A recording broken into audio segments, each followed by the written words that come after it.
Welcome to Democracy Now!, democracynow.org, the War and Peace Report. I'm Amy Goodman. At least 17 Palestinians were killed in the Gaza Strip overnight after Israeli warplanes launched airstrikes on homes in the Nuseirat and Barej refugee camps.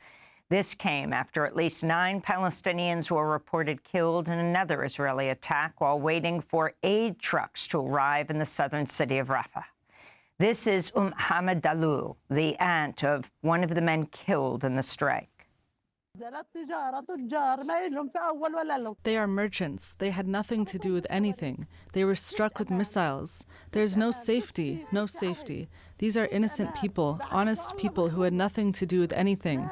They killed the merchants. They killed people. They killed children. They killed women. They have mistreated us. In Jerusalem, at least one person was wounded and 9 others arrested Monday night as thousands of protesters rallied near the home of Israeli Prime Minister Benjamin Netanyahu. Among those detained was a family member of an Israeli taken hostage by Hamas. It was one of dozens of protests taking place across Israel this week, demanding immediate elections and a Gaza ceasefire. This is 26-year-old Yotam Cohen, whose brother remains a hostage in Gaza.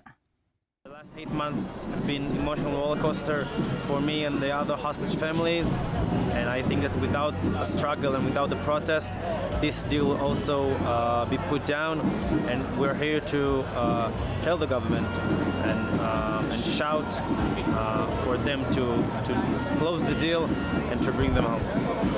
The chair of the House Foreign Affairs Committee has agreed to back the sale of $18 billion worth of F-15 fighter jets and other arms to Israel following intense pressure from the Biden administration. New York Congressmember Gregory Meeks had previously held up the weapons sales after objecting to Israel's attacks on civilians. Maryland Democrat and Senate Foreign Relations Committee Chair Ben Cardin has also signed off on the sales. This comes as a French court has reversed a ruling that would have seen Israeli weapons traders barred from the world's largest arms expo. The Eurosatory exhibition opened in Paris Monday without the participation of Israeli delegates and intermediaries after peace activists successfully argued a government ban on Israeli companies operating booths at the event didn't go far enough. Earlier today, however, a commercial court reversed that decision. The International Campaign to Abolish Nuclear Weapons, known as ICAN, is calling on the world's nuclear powers to stop ratcheting up tensions as a new report shows a surge in nuclear weapons spending. In a recent interview, NATO Secretary General Jens Stoltenberg said the military alliance is weighing, quote, how many nuclear warheads should be operational and which should be stored, unquote.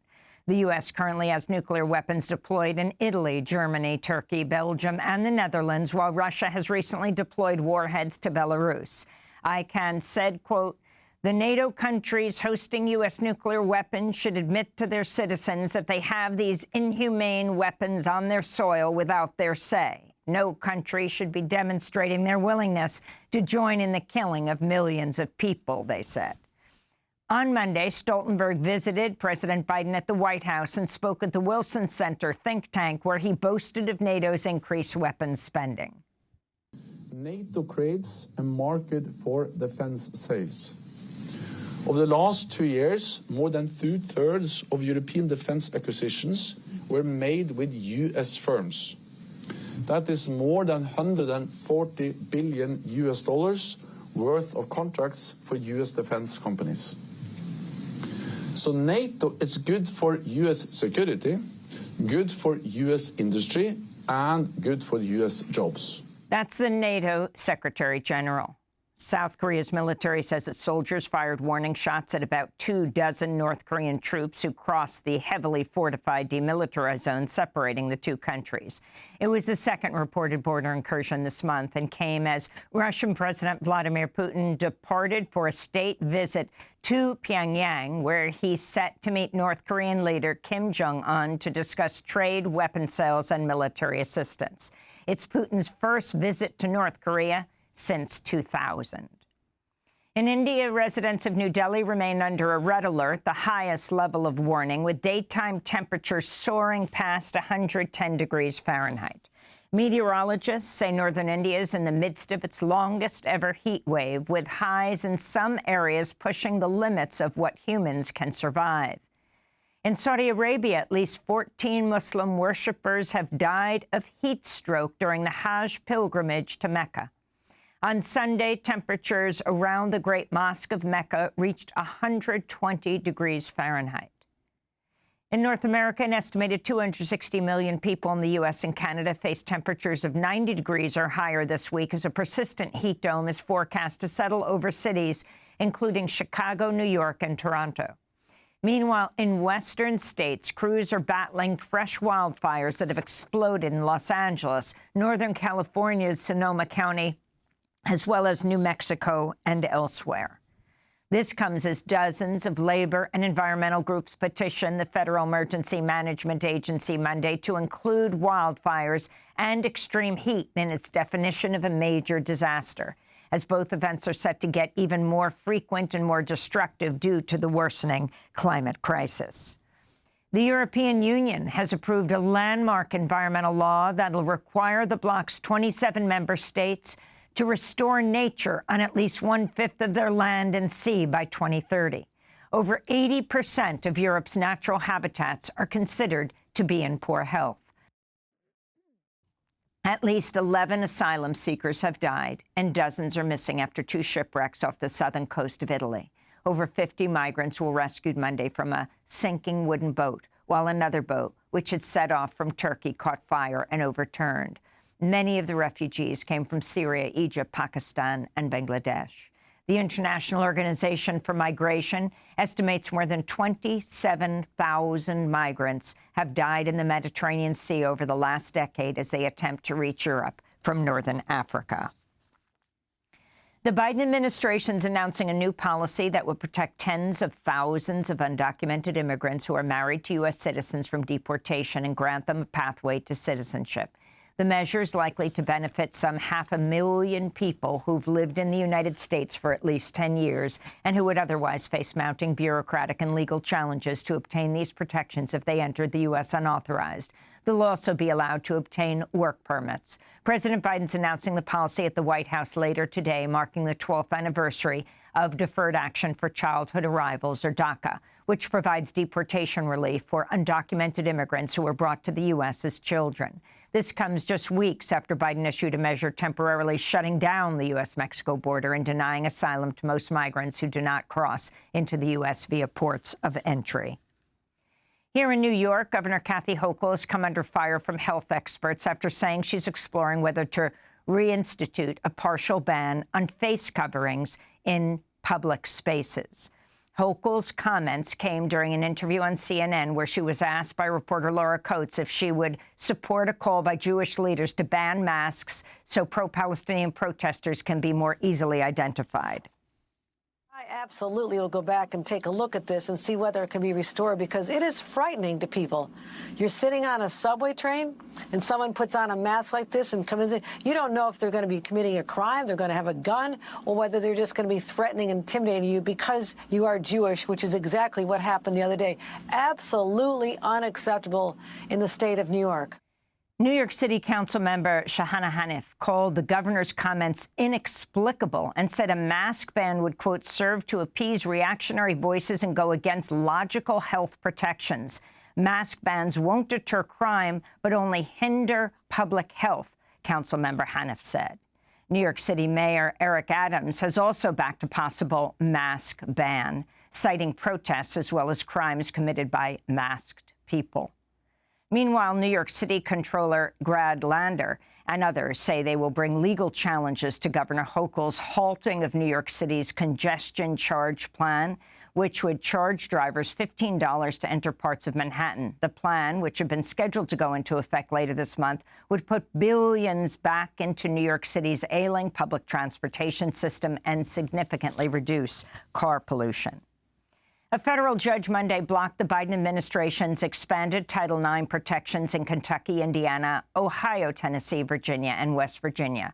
The federal regulation was recently expanded to increase civil rights protections for transgender students, students who experience sex discrimination and harassment, and for pregnant people and survivors of sexual assault in schools.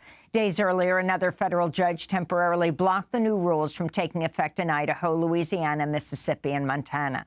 Title IX compliance is required to receive federal education assistance, but Republican states have been fighting against its expansion of protections for trans children. Thailand's Senate has overwhelmingly approved a marriage equality bill, making it the first country in Southeast Asia to recognize same-sex and non-binary couples. If Thailand's king grants final approval, the new law will allow any two people aged 18 or older to wed and grants them equal rights to adopt children, inherit property, claim tax breaks, and more. This is 18-year-old Pleifa Kyoka Shadlat, who helped draft the marriage equality bill. Thank you for all your determination to see this same-sex marriage bill through. This is not just about amending a law, it is also going to change the lives of those in the LGBTQ community and their families. As an 18-year-old non-binary youth, this is an important step for society and for our future. We are very proud to make history today where love triumphed over prejudice.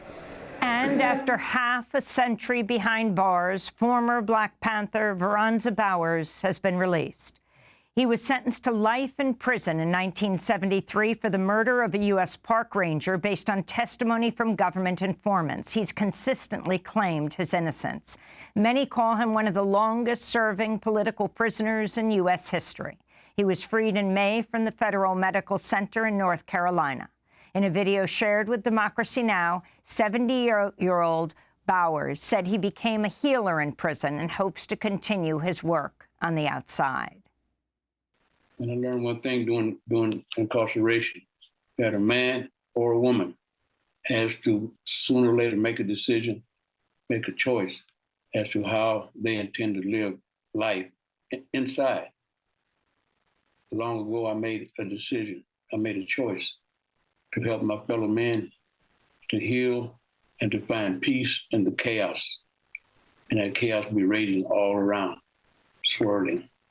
And anyway, I was able to do that by utilizing the soothing and healing sounds of my beloved shakuhachi. That's the bamboo flute that I blow, and meditation. Veronza Bowers, former Black Panther, freed from prison after half a century behind bars. And those are some of the headlines. This is Democracy Now!, democracynow.org, the War and Peace Report. Coming up, in a sweeping move, the governor of Maryland's pardoned 175,000 marijuana convictions ahead of Juneteenth. Back in a minute.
An original composition by Veronza Bowers Jr., played on his 5-hole bamboo flute known as a shakuhachi. The former Black Panther was released from prison in May after half a century.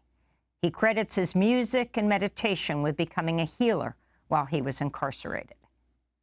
This is Democracy Now!, democracynow.org, the War and Peace Report. I'm Amy Goodman in New York, joined by Democracy Now!'s Juan Gonzalez in Chicago. Hi, Juan. Hi, Amy, and welcome to all of our listeners and viewers across the country and around the world.